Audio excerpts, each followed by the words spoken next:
Under the shade of tall, evenly spaced trees lining the cul-de-sac, Logan Harper sat behind the tinted windshield of his dark gray SUV, watching the sleek iron gates of his new property glide shut for the first time. The soft mechanical hum was quiet, but final. It was a clean closure, tight, smooth, decisive, like the way he liked his life now. No gaps, no second chances for trouble to walk in uninvited. Logan had spent 23 years building his name in private practice, first as a trauma specialist, then as the founder of one of the most discreet concierge medical firms in the Pacific Northwest. His clients were wealthy, paranoid, or powerful, often all three. So, when he retired early and purchased a modern home in a gated, highly regulated neighborhood outside Portland, privacy wasn't a preference. It was policy. The house itself was a minimalist structure of dark wood and steel, all clean lines and controlled angles. Every system was integrated. Smart locks, facial recognition cameras, internal automation. He'd spared no expense, not because he was showy. He wasn't. In fact, the opposite. Logan had come here to disappear, to enjoy the quiet satisfaction of being forgotten by a world that had once needed him too much. He wasn't reclusive, not in the romantic sense. He didn't live off the grid or hoard canned food in a bunker. He just didn't like explaining himself. He liked boundaries, and he enforced them like a man who knew how often people ignored them. That afternoon, as the last of the security contractors left his property and the house finally felt like his, and only his, Logan stood in the driveway with his arms crossed and eyes sharp. He noticed her right away.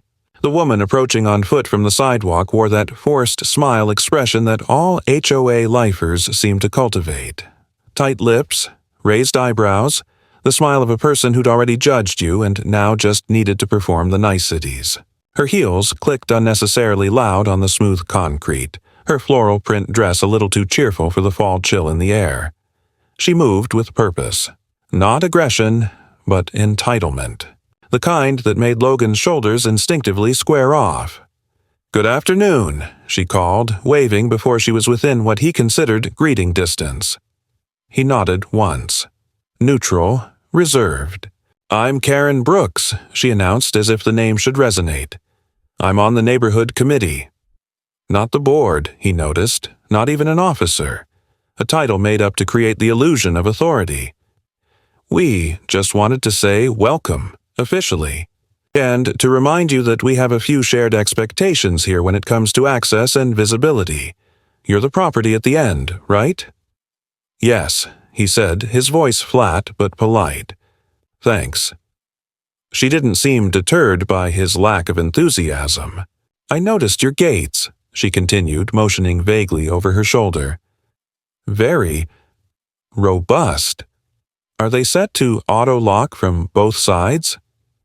He didn't respond immediately. Instead, he looked her in the eye with the same unreadable expression he used when patients asked if they were going to die. "They're configured to my specifications," he said, "for security." Karen smiled tightly. "Of course.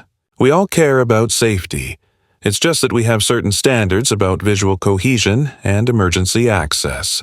The board prefers if all exterior security elements are either coordinated or filed with access codes in case of emergencies." "I don't share control systems," he replied simply. Karen blinked once. She wasn't used to people skipping the social pretext. "I see. Well, we just wouldn't want there to be a delay if, say, emergency responders needed to reach you, or one of your neighbors." "They wouldn't need to," Logan said. "My home is medically outfitted. I'm a physician." Her smile faltered just enough to show a flicker of disapproval. "Well," she said after a beat, "I'm sure you'll find that we're a very tight-knit community. We like to keep things cooperative. Open access promotes goodwill." Logan didn't move. "Open access undermines security." Karen's eyebrows raised slightly, then settled back into that bland mask of friendliness. I'll make a note to let the board know your position. In the meantime, I assume your contractor filed your exterior modification forms." "I purchased pre-approval from the previous owner's build plan," he replied. "The gate's base was already wired for automation. All I did was finish the install." Her smile turned transactional. "Good to know. Welcome again." She turned with the swish of someone pretending not to be annoyed and walked back the way she came, heels tapping like an insult. Logan exhaled slowly and turned back toward his house. He didn't hate her. He didn't even dislike her. But he'd seen her kind 100 times. People who misused words like community and cooperation to justify surveillance and access. People who didn't understand that privacy wasn't about secrets. It was about control. He wasn't a man who snapped or shouted or fought over fences. He was a man who prepared. A man who noticed patterns. And from the moment Karen Brooks stepped on his driveway, Logan Harper began counting steps. That evening, as the low sun bled orange through the trees and shadows lengthened across his front walk, he ran a diagnostic on his system. Not because he feared sabotage, yet, but because systems should always be tested under stress. He noticed a small ping in the remote access log. Not an intrusion. Not even a failed login. Just an unexplained query ping from an outside IP. Unregistered. Logged and blocked. It could have been anything. A random bot scan, a neighbor's smart device misfiring, an errant ping from his own phone, but it was noted, and he archived it. By week's end, there were 2 more.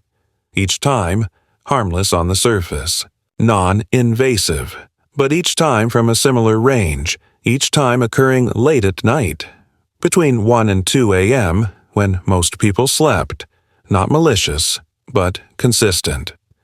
Logan upgraded his firewall protocols and disabled remote syncing for diagnostics. The last thing he wanted was a patch update granting permissions he hadn't authorized. His system was local first, cloud only when he said so. The second in-person encounter with Karen came during what she referred to as a monthly neighborhood review. Logan was exiting his garage wearing casual joggers and a black t-shirt when he saw her again, this time with a clipboard and 2 other women in tow. They weren't HOA board members, just longtime residents he didn't yet know. All wore the same expression of strained pleasantry, as if they were enduring the process rather than leading it. "Just doing our walkthroughs," Karen announced, pretending she hadn't seen him until the last moment. "We like to stay aware of any changes that could affect visual continuity. You know how it is." Logan watched her eyes flicker to the motion sensors perched discreetly on the brick posts near his gate. He said nothing. One of the other women tried to soften the tension. "Your home is lovely," she said, and Logan gave her a small, respectful nod. Karen, unfazed, pointed at the post. "Is that new wiring on the west side?" "Yes," Logan said. "It's internal security, fully self-contained." "You understand that anything that faces the street has to be reviewed," she said, gesturing vaguely to her clipboard. Logan turned slightly, just enough to seem deliberate. "There's no recording or signal broadcasting past my property line. Feel free to file a request for technical specs. You'll need to go through my counsel." Karen's mouth twitched. "Counsel?" she echoed. "I don't like misunderstandings," he said. "Clarity prevents escalation." The women left shortly afterward, their walkthroughs abruptly complete. The following morning, Logan received an envelope in his mailbox. No return address. Just a sealed, neatly folded sheet stating a concern had been filed regarding his approach to access systems and the potential obstruction of communal emergency response. It wasn't a formal violation. Not yet. Just a warning. A pressure tactic. Logan didn't respond. He just scanned it, filed it, and updated his system again. The external lockout feature now came with a silent fallback trigger. Any unauthorized attempt to manually override his system would result in automatic lockdown. for the initiator. That protocol would become crucial far sooner than he expected. It began with a flicker, small, imperceptible to anyone who wasn't watching. Logan was sitting in his study just after midnight, reviewing a set of compliance updates from his old firm out of idle habit, when he noticed a subtle blink on the system dashboard in the corner of his monitor. It wasn't an alert, not a red flag, nothing that screamed emergency. Just a low-priority log entry that someone, had attempted to ping the primary access panel from an unrecognized device. The firewall had done its job as expected, blocking the request and flagging it under standard non-critical protocol. Still, Logan wasn't the kind of man who dismissed patterns, especially not ones that began with the same IP range as the 3 test pings from the week prior. This wasn't an accident, wasn't some misfiring smart sprinkler next door accidentally broadcasting garbage packets. Someone was testing his system. He opened the security logs and read through them line by line. The request hadn't been brute force, hadn't even tried to probe the network. No failed password attempts, no port scans, no obvious malware handshake. It was a silent handshake attempt, like someone quietly knocking to see if a door might open.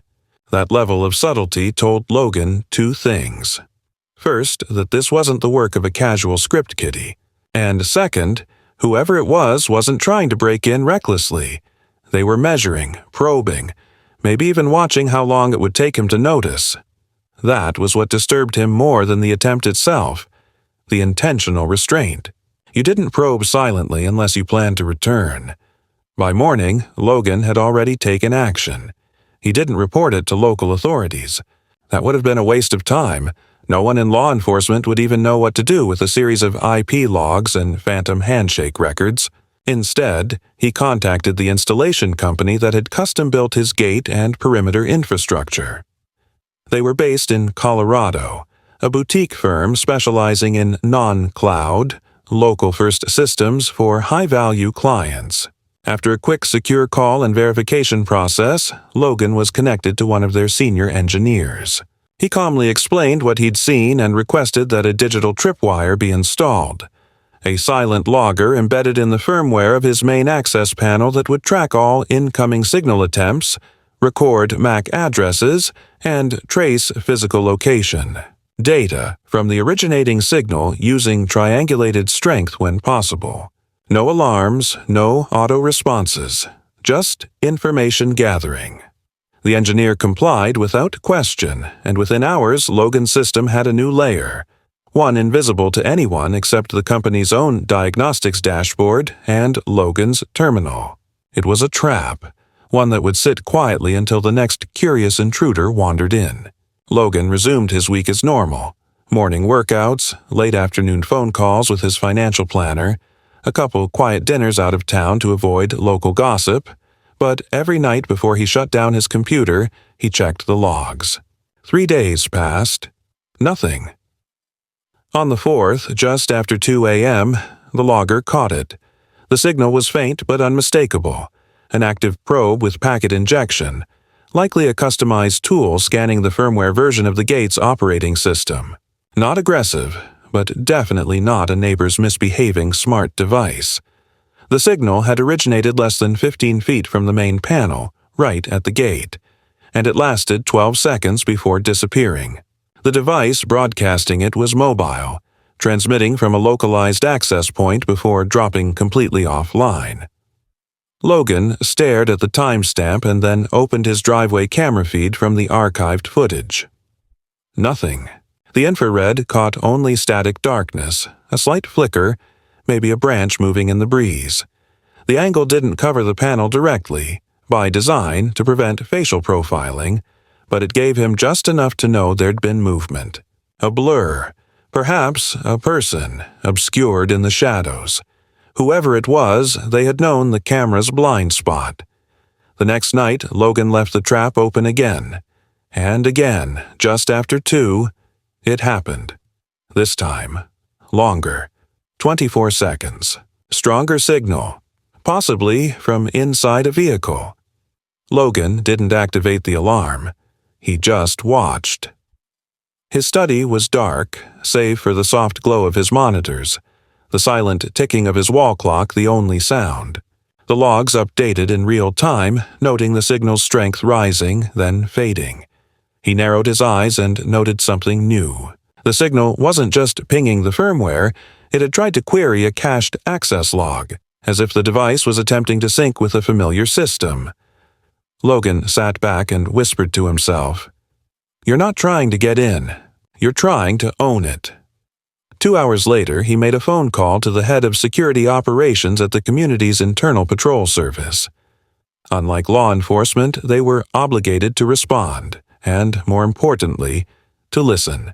He didn't present it as paranoia. He presented it as a documented potential breach that affected not just his home, but the integrity of digital infrastructure within a high-value neighborhood.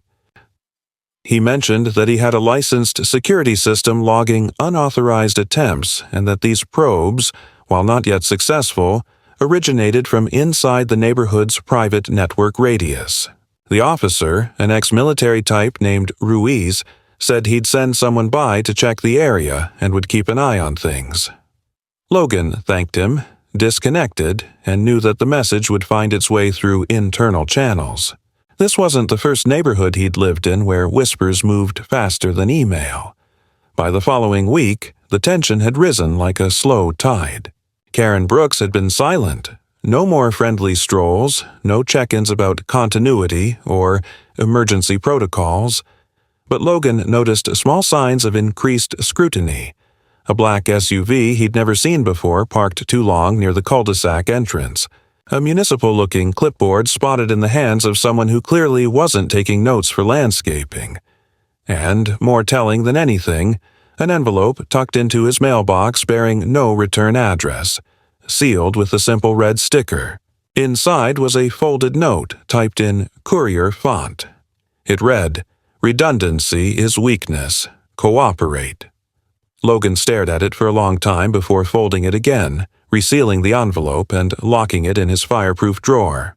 This was no longer neighborhood theatrics. This was probing. This was message sending. And it was clumsy enough to be amateur, but bold enough to suggest someone believed they had support. The final straw came on a Sunday morning, the air sharp with the scent of autumn leaves and cold concrete. Logan walked out to check the mailbox when he noticed a vehicle idling awkwardly at the end of his driveway. It was a newer model crossover, blue, with tinted windows, and parked just inside the property line. Too far in to be an accident, but not enough to seem confrontational. As he approached, the engine turned off, and the driver's door opened. Karen stepped out wearing large sunglasses and clutching her phone like a lifeline. "Logan," she said with forced calm, "I think we've had a misunderstanding." He didn't answer. His eyes flicked from her hand to the dashboard of her car. He recognized the telltale gleam of a mounted signal booster in the windshield. Small, designed to amplify weak local Wi-Fi signals. Most consumers wouldn't even know what it was. "I was just trying to see if maybe there was a compatibility issue with your system and the network the rest of the community uses," she continued. "Sometimes there's overlap, signal bleed. I thought it would be responsible to verify that nothing was interfering with the shared infrastructure." Logan didn't move. "You're parked on my property." Her tone shifted slightly. "Just barely." "Barely is still trespassing," he said. "And if you're probing my system without consent, that's a felony." Karen raised her hand slightly. "I didn't do anything. I was just checking." Logan raised a small device from his pocket and pressed a button. Instantly, the gate behind her began to close. She turned, startled, and moved to her vehicle, but before she could back up, the gates locked shut with a mechanical snap. Her car was now trapped inside the driveway loop. Logan lowered the device. "You'll remain here until security arrives," he said. "I've already called them. They'll be very interested in your booster." Her face turned red with indignation.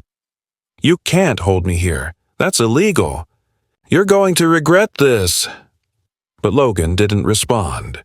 He simply walked back toward the house, each step measured, each breath steady. Behind him, Karen stood fuming next to her idling vehicle, locked in by the very system she had tried so carefully to subvert. What she hadn't expected, what she couldn't have understood, was that Logan Harper didn't play games. He played for control, and now the board was his. The temperature that morning had dropped below freezing, leaving a thin sheen of frost across the top of Karen's windshield. She remained inside her car, arms crossed, lips pursed in calculated restraint as the gate held her prisoner. Logan stood behind the curtain of his second-floor window, unmoving. He wasn't gloating. He wasn't even angry. He was watching, measuring her reaction, looking for signs. Panic, guilt, regret. He saw none of them. What he saw was entitlement, struggling to calculate its next move. He already knew what that move would be, and it didn't involve an apology. The first to arrive wasn't security, as Karen might have hoped. It was Ruiz, the internal patrol director who pulled up in his service sedan with quiet urgency. He was alone, wearing his standard-issue jacket and a dark beanie pulled low over his forehead. As he stepped out, Logan made his way down to the driveway. He reached the gate, input a temporary override code, and opened it just enough to allow Ruiz to enter before closing it behind him again. Karen remained seated in her car until Ruiz tapped gently on her window. She rolled it down halfway, expression tight. "Karen," Ruiz said simply, "mind stepping out of the vehicle for a moment?" "I'm being unlawfully detained," she replied. "I want to file a report." "I understand," he said, his voice steady, "but we'll sort that out after I assess what's happening here." Karen stepped out finally, wrapping her coat tighter around her shoulders. Ruiz turned to Logan. "Mr. Harper," he said, voice slightly lowered, "do you have a statement prepared?" Logan didn't need one. He simply handed Ruiz a flash drive. All signal activity over the past 72 hours, including the 3 pings from this morning, timestamps, and triangulated signal strength. The MAC address syncs to the booster mounted inside her windshield. You'll also find footage from my cameras confirming vehicle entry, time-stamped, with no prior invitation. Ruiz accepted the drive with a slow nod. "You said you didn't activate a lockdown intentionally." Logan shook his head. "She parked on my property and left her vehicle running while transmitting an open probe on the same subnet my gate system uses. I allowed the system's internal passive defense to respond. It closed as designed." Karen's voice cut in sharply. "I never probed anything. My car has a range extender. It boosts a signal so my email syncs while I'm driving. That's not illegal. And this is still a public access area. My tires barely crossed the threshold." Ruiz raised a hand to calm her. "Karen, your vehicle's parked 27 feet inside the property line. That qualifies as a trespass under subdivision code, and signal amplification devices, especially those with dual-band repeaters, can't be used within 10 feet of private access control systems. You've been briefed on this." "I didn't know I was that close," she snapped. Ruiz turned to Logan.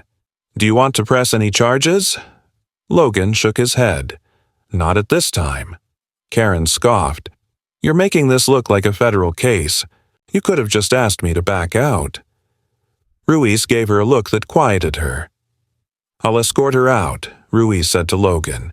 "I'll file the incident report and include the logs. If you'd like to speak to legal, I suggest you submit a formal complaint to the subdivision's arbitration council." "Already in motion," Logan replied. It took another 20 minutes before Karen's vehicle was cleared, backed out slowly under Ruiz's direction. She didn't say another word to Logan. Her engine revved slightly as she turned onto the main road, the tires kicking up tiny gravel that pinged softly against the gate as it slid closed once more. Logan spent the rest of the day reinforcing protocols. He wasn't paranoid. He was meticulous. A full sweep of the perimeter revealed no new physical tampering. Still, he replaced the default encryption key used in his proximity sensors installed a second silent logger to record infrared interference attempts, and reviewed footage from the past 6 weeks. What struck him wasn't the events themselves, but the rhythm of them. Everything had unfolded on a precise escalation scale. First, the innocent welcome, then the concern about access, the pings, the envelopes, the silent approach in the middle of the night. And now, attempted synchronization, disguised, of course, as a simple vehicle parked too close. It was methodical. This wasn't a neighbor being nosy. This was a campaign. The following morning, a formal letter arrived. Certified delivery, hand-signed by a man who introduced himself in the header as Interim Legal Liaison, Infrastructure Oversight Committee. It wasn't a cease and desist, but it danced around the language.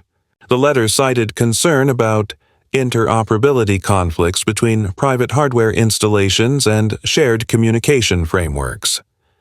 It referenced potential inadvertent interruption of community signal integrity and requested Logan submit architecture files and source code of access systems for technical evaluation and integration verification.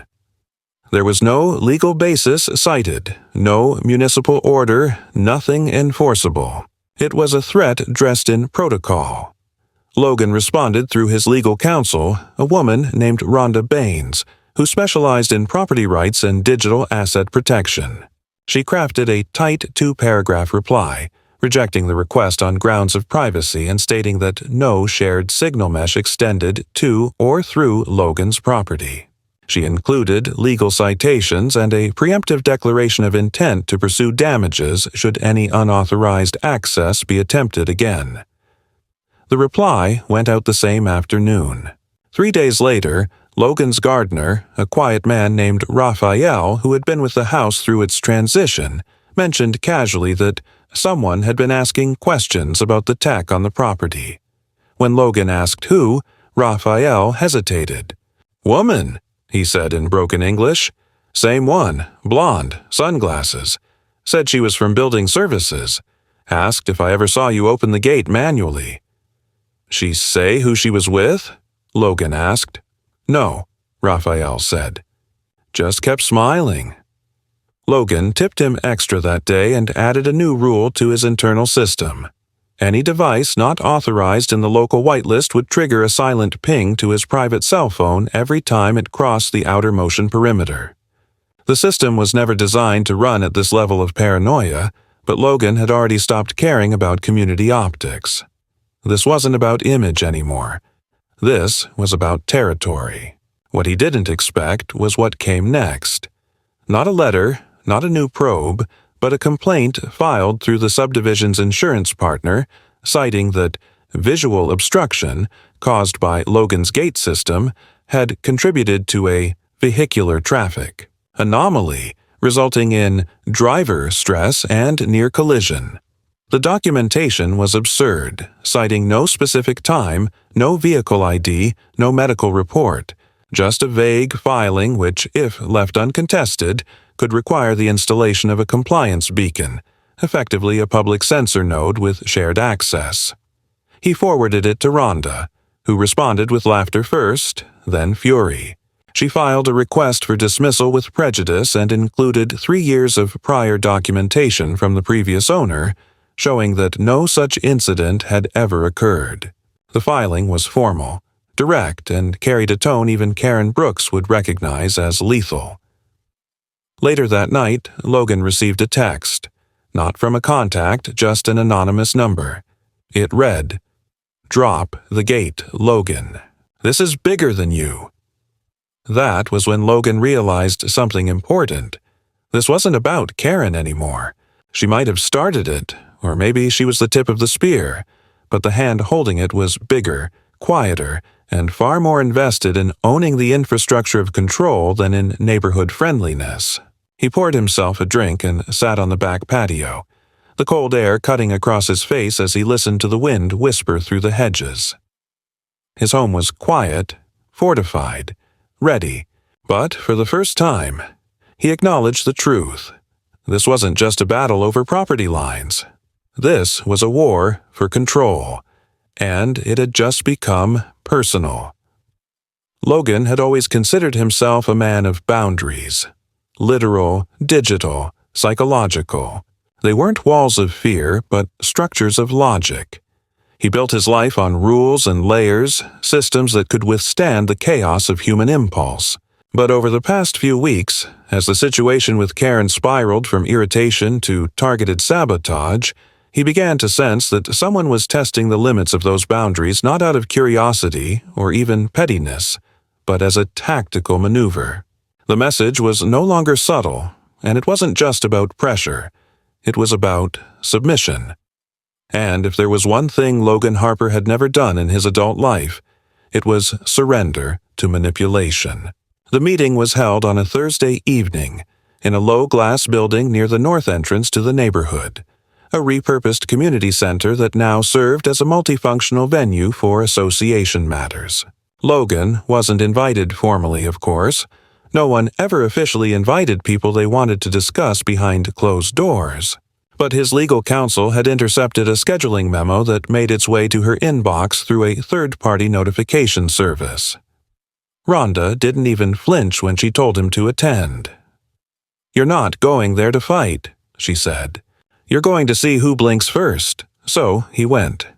Not in a suit, not in combat attire, just in neutral-toned, casual wear, sleeves pushed up, chin lifted, looking like a man who knew he was walking into a room that already had a narrative built around him. When he arrived, Karen was already there, standing beside a small panel of community members, some of whom he recognized from his cursory orientation weeks ago. The lighting in the room was sterile and deliberately warm, with water pitchers neatly arranged on folding tables and chairs placed in false symmetry. Karen was dressed in quiet professionalism. Gray blouse, black slacks, a silver pendant that looked expensive enough to suggest status but not vanity. She smiled when she saw him, but it wasn't friendly. It was performative. She motioned toward an empty chair as if his presence were expected. "We're glad you could join," said one of the panelists, a man named Irwin something. Logan remembered him only because he'd once asked a bizarre question about bird feeders during their first interaction. "There's been some concern about system cohesion in the western sector of the neighborhood. We wanted to get ahead of any misunderstandings before they become disruptive." Logan didn't sit. He stood just behind the chair and folded his arms lightly. "You're referring to my gate system." Karen stepped forward slightly, her voice smooth and rehearsed. "There's been multiple reports about connectivity issues, signal noise, and interference in the shared mesh. We believe your setup is unintentionally causing degradation in local communications. We also believe that by syncing with a standardized protocol, we can avoid these complications in the future." Logan raised an eyebrow. "You believe my privately installed encrypted system is interfering with unsecured, cloud-based neighborhood infrastructure, and your solution is to request that I allow external synchronization with an unverified mesh." One of the women on the panel tried to offer a softer angle. "We're not accusing. We're just proposing a review, a collaborative tech evaluation.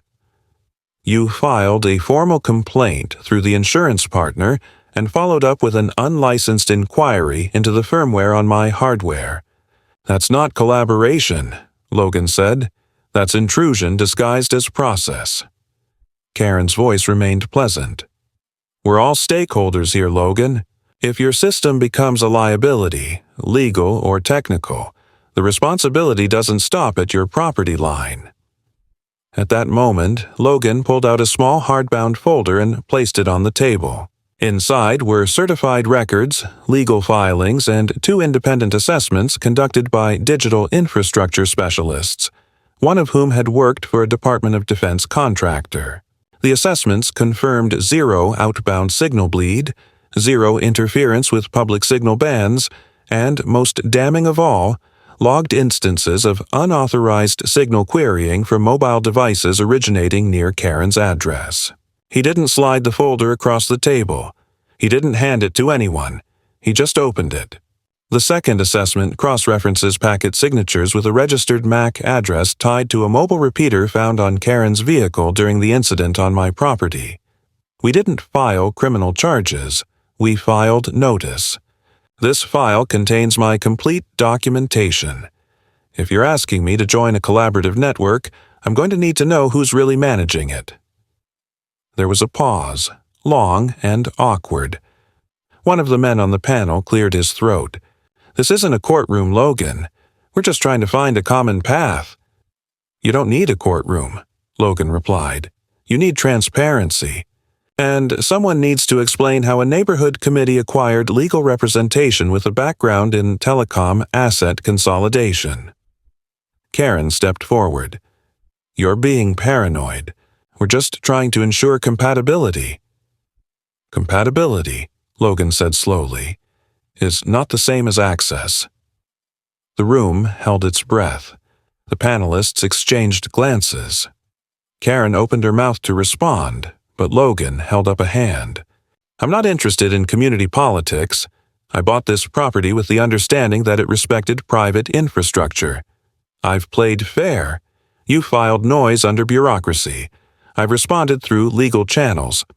But if one more attempt is made to access my system, physically or digitally, I will escalate.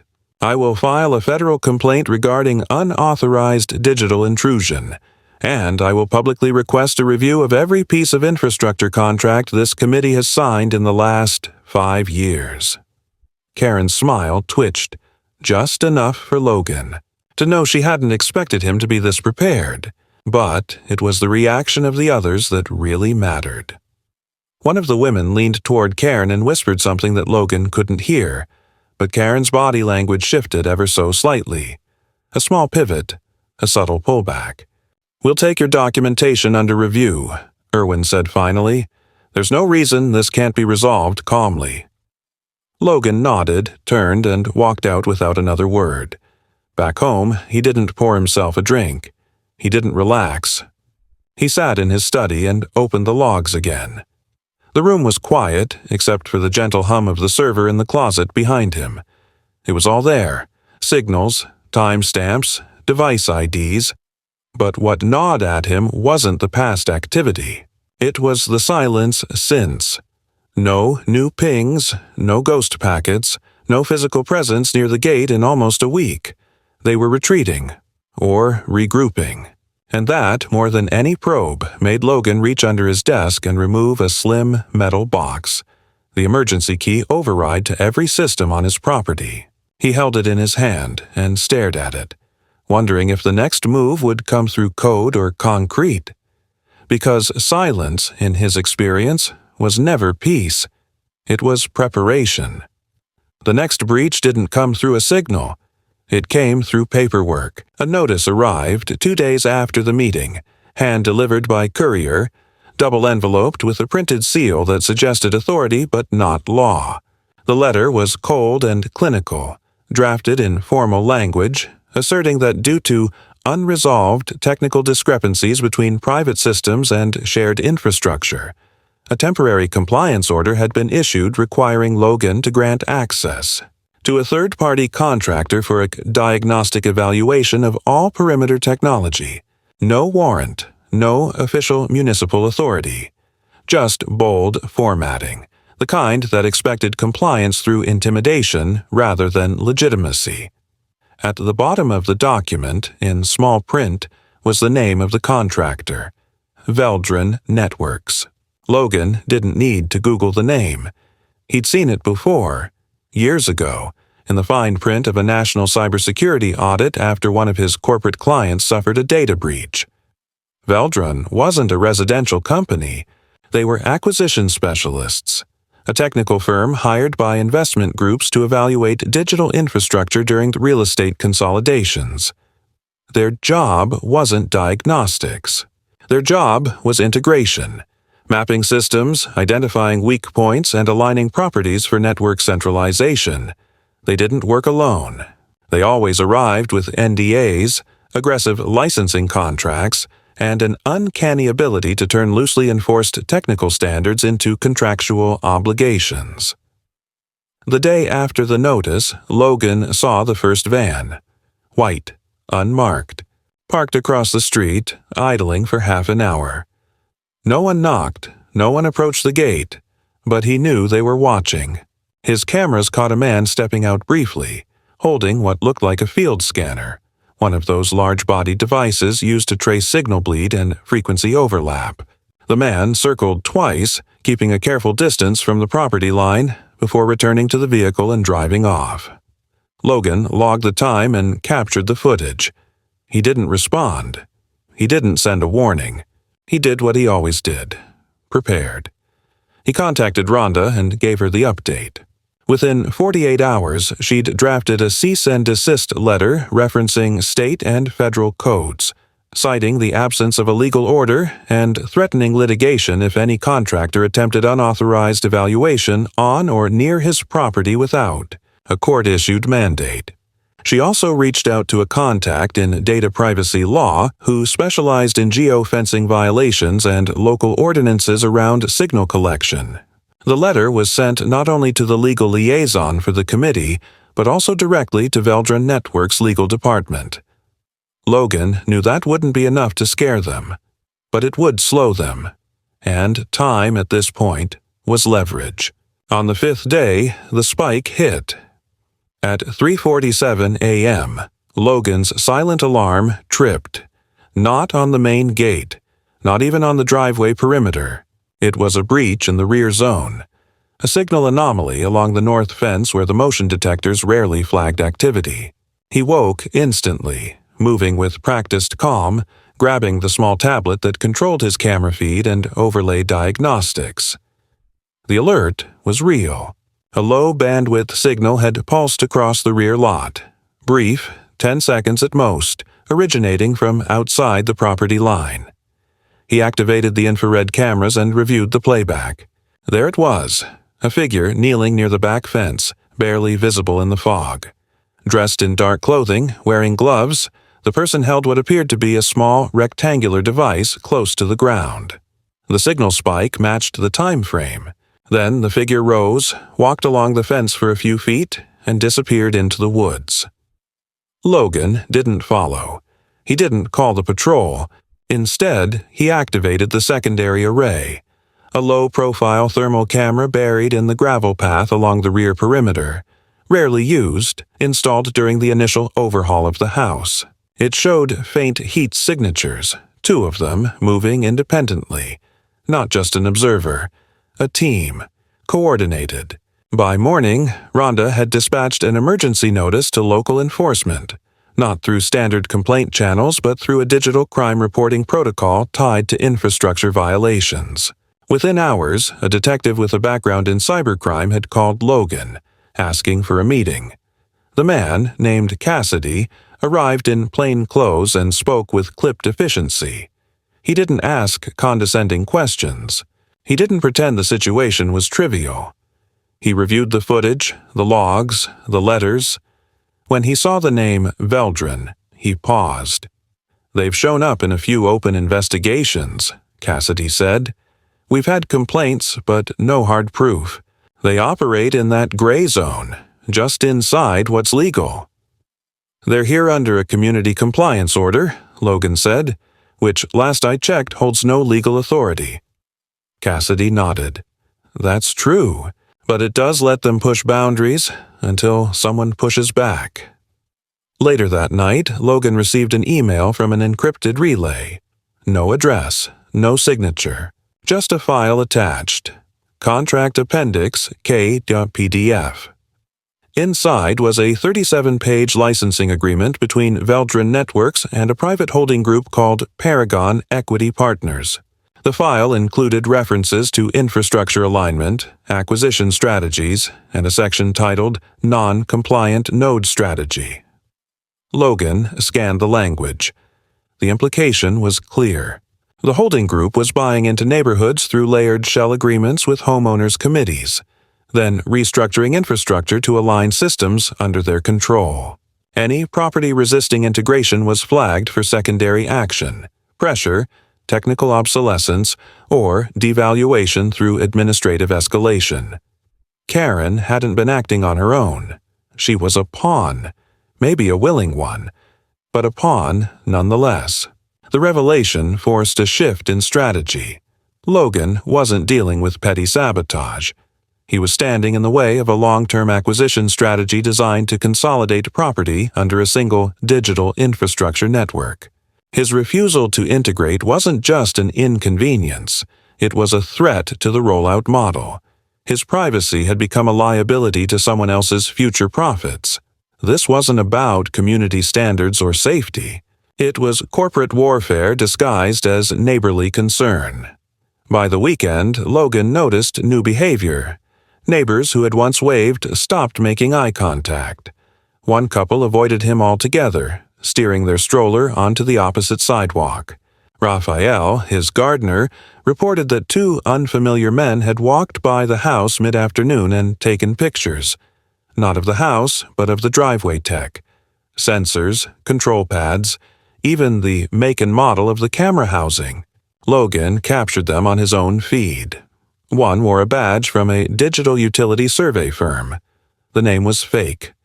The website listed on the badge URL was a shell. That night, Logan initiated a blackout protocol on his property, localizing all systems, disabling outbound syncs, and rerouting network traffic through an isolated internal server. It meant losing smart features. No voice commands, no auto updates. But it also meant cutting off access. Fully. No more pinging the firmware, no more handshake requests, nothing left to probe. The next morning, a printed notice was taped to his gate.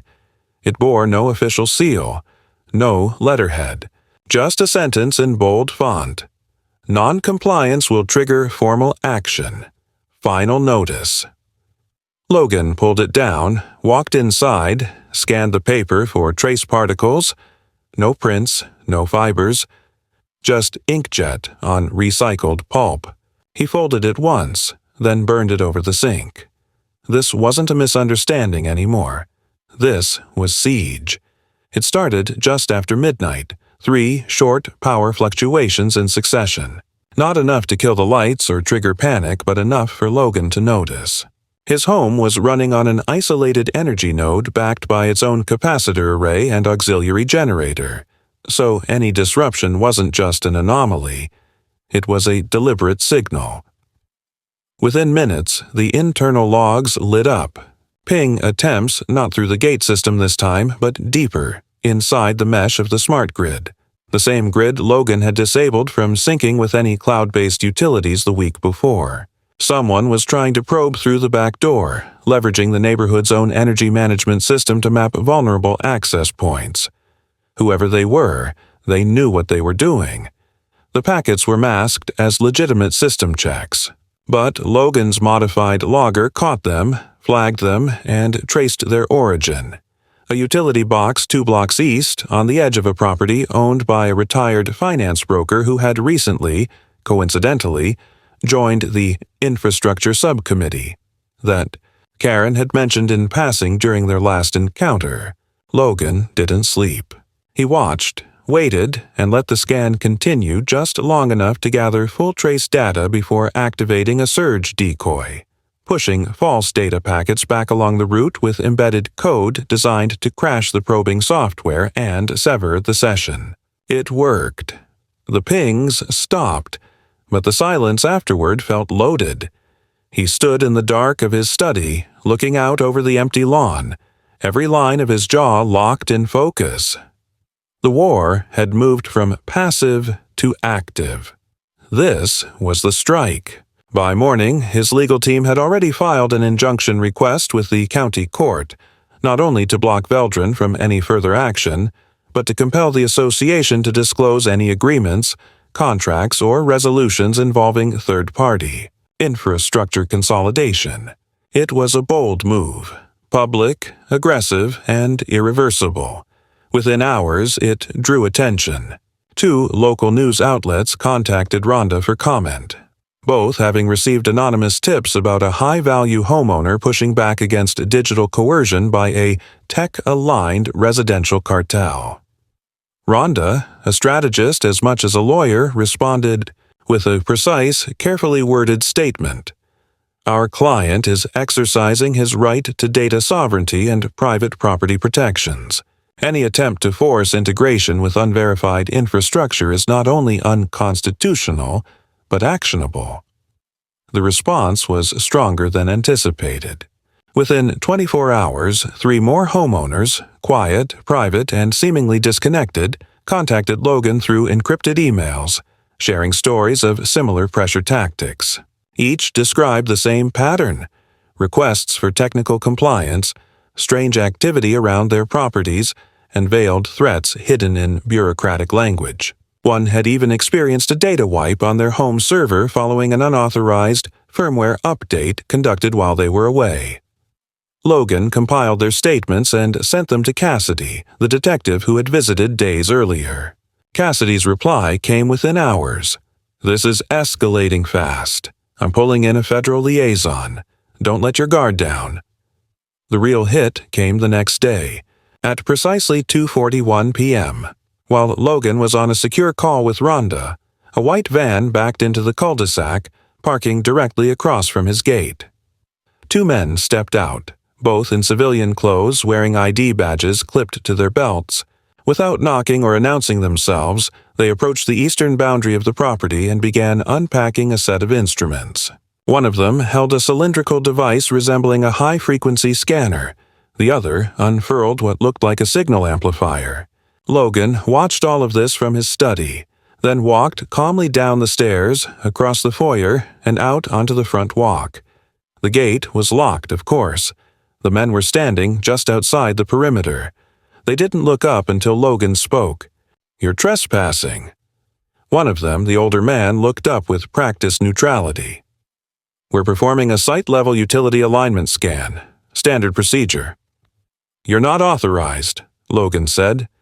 "This property is excluded from shared infrastructure under the revised agreement of record." The man held up a laminated sheet. "This is a compliance order issued by the Infrastructure Subcommittee.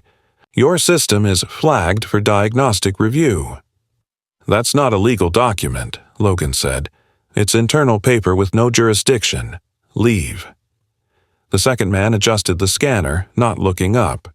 "We're just collecting atmospheric interference data." "Step off my perimeter," Logan said, his voice low.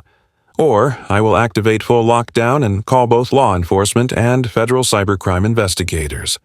You have 5 seconds." The men looked at each other, then wordlessly began packing up their gear. Logan filmed the entire exchange on his encrypted body cam, time-stamped with GPS metadata. He uploaded the footage directly to a secure storage node and flagged Cassidy. But it wasn't over. At 4:07 p.m., Karen appeared at the gate, alone, holding a folder in her hand, wearing a neutral-colored suit and that same practiced smile that no longer concealed anything. Logan didn't go out to meet her. He activated the speaker system. "You're not welcome here." She looked directly at the camera, smile unwavering. "You've made quite the spectacle." Logan didn't reply. "This could have gone differently," she continued. "You could have worked with us. Instead, you're trying to weaponize legal ambiguity. That's not sustainable." "You mean sovereignty," Logan said. "You're afraid of it." Karen stepped closer to the gate. "Do you think you can hold this position forever? Do you think you're untouchable? You're not." There was a moment of silence. Then Logan leaned into the mic and spoke slowly. "You walked onto my property. You transmitted signals into my home. You tried to reroute my systems through a corporate relay. You don't get to moralize." She held up the folder. "You've got 48 hours to comply. After that, we escalate."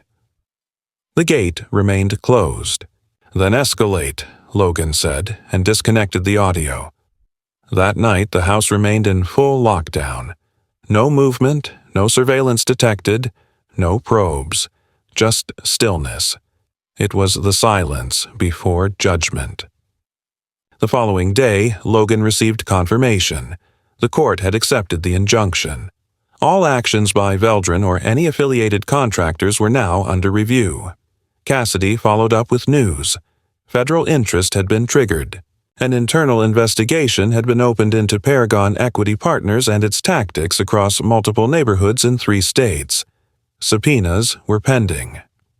That evening, Logan stood in his kitchen, holding the emergency override key in his hand. He didn't need it anymore. He placed it in the drawer, closed it, and exhaled slowly. The war wasn't over, but the front line had shifted. It was no longer him against shadows. Now the lights were on, and they'd better have nothing to hide. The rain had returned by the end of the week, soft and steady, soaking the sidewalks and muting the usual suburban rustle into a low, ambient hush. Logan stood at the edge of his patio, coffee in hand, the steam from his mug rising into the mist. For the first time in weeks, there were no delivery notices, no vans idling nearby, no flickers in the system logs that hinted at unwanted eyes. His home felt whole again, not just secure, but settled. The kind of stillness that doesn't come from silence alone, but from the absence of tension. The court's injunction had not only held, it had been reinforced after a federal compliance review confirmed that the so-called Infrastructure Subcommittee had acted outside its legal bounds. Veldran's contract was frozen. All further field operations suspended pending investigation. Cassidy had kept his word and escalated the matter quietly, without the fanfare of public scandal, but with enough procedural muscle to make those behind the curtain understand that Logan's house was no longer a soft target. Karen Brooks had resigned from her role 2 days after the injunction took effect. Officially, her letter cited health reasons and a desire to focus on family. But the message between the lines was clear. She'd been told to step aside. Logan didn't celebrate the news. He read it once, nodded, and moved on. There was no satisfaction in it, only resolution. The neighborhood committee had since gone quiet, their meeting schedule suspended, pending restructuring.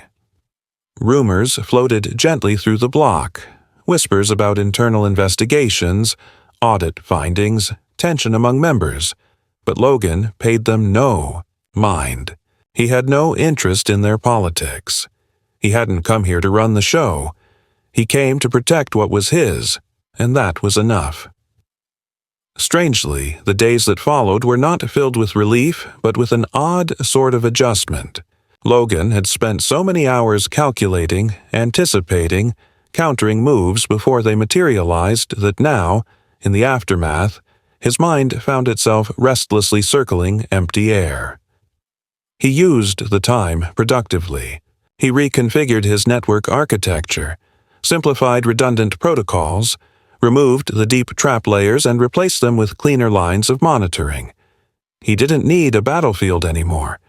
He needed a home that hummed with quiet strength. The aggressive posture had served its purpose. Now he favored precision, discretion, and peace. Not submission, but strategic disengagement. It was Raphael who brought the first sign of life back into the yard. The gardener, noticing the softened ground after the rains, asked if Logan wanted to replace the side beds that had been torn up during the sensor upgrades.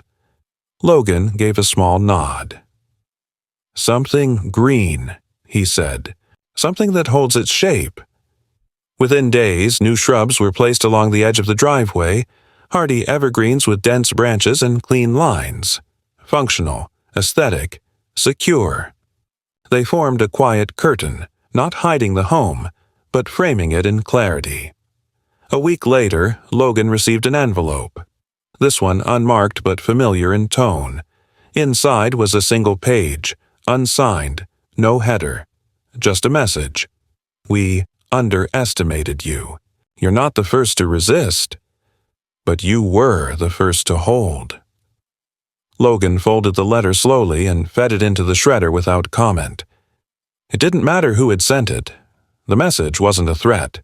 It was a concession. He didn't reply. He had no interest in acknowledgement.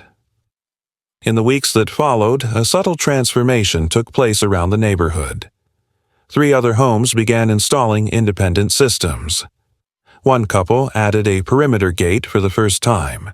Another consulted with Rhonda about property rights related to digital access points. Logan didn't interfere. He didn't advise. But he noticed. And quietly, the standard began to shift. Not loudly, not defiantly, just through quiet assertion. Boundaries, once treated as optional, began to gain weight again. Respect was not demanded. It was demonstrated. One afternoon, Logan received an invitation. Handwritten, modest. A neighbor, someone he'd barely spoken to beyond passing waves, was hosting a small gathering. No committee, no agenda, just a few people and some food. He considered tossing it, but paused. He wasn't angry anymore. He wasn't defensive. He was, for the first time in months, at rest. He didn't attend the gathering, but he sent a bottle of wine, handwritten card attached, for stillness and honesty. Cassidy called once more, weeks later. The case had expanded. Paragon Equity was under active review, their connections to other neighborhoods coming under scrutiny. Veldran was facing civil penalties, and key executives had resigned. "It'll take time," Cassidy said, "but the pressure's working. You made a dent."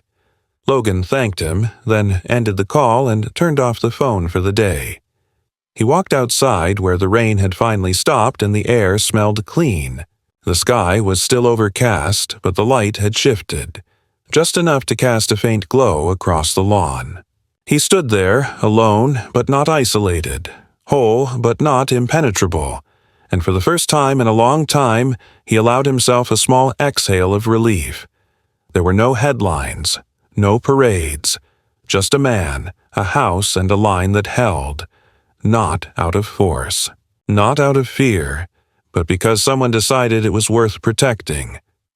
And that was the end of it. Or maybe just the beginning.